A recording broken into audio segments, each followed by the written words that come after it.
ఎలాగైతే ప్రజల మీద భారం మోపుతున్నారో, డెవలప్డ్ కంట్రీలలో ప్రజలకి గవర్నమెంట్ నుంచి సపోర్ట్ వస్తుంది. కానీ ఈ రోజుల్లో డెవలప్డ్ కంట్రీ అని, మేక్ ఇన్ ఇండియా అని ఏదైతే మోడీ చెప్తున్నారో అందులో ఫైనాన్షియల్గా బాగా స్ట్రెస్ఫుల్ అయ్యి ప్రతి దాని మీద ట్యాక్స్ వేస్తూ ఉన్నారు. తాగుతున్న పాల మీద కూడా ట్యాక్స్ వేసుకుంటూ వస్తున్నారు.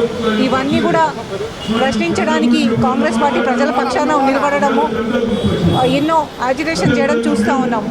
వాటిని అనకతొక్కడానికి కొట్టేసిన కేసును మళ్ళీ తీసి కాంగ్రెస్ పార్టీ మీద, సోనియా గాంధీ గారి మీద ప్రెషర్ చేయడానికి ఈ ఈడీ పేరున ఎంక్వైరీలకు పిలుస్తూ ఉన్నారు. కానీ మేము ఒకటే తెలియజేస్తున్నాము, సోనియా గాంధీ గారికి ప్రతి ఒక్కరం కూడా అండగా ఉంటాము. ఇలాంటి ఫేక్ కేసెస్లోకి వెళ్ళి ఏమీ తనని చెయ్యదని నమ్మకంతో మేమందరం కూడా ఉన్నాము.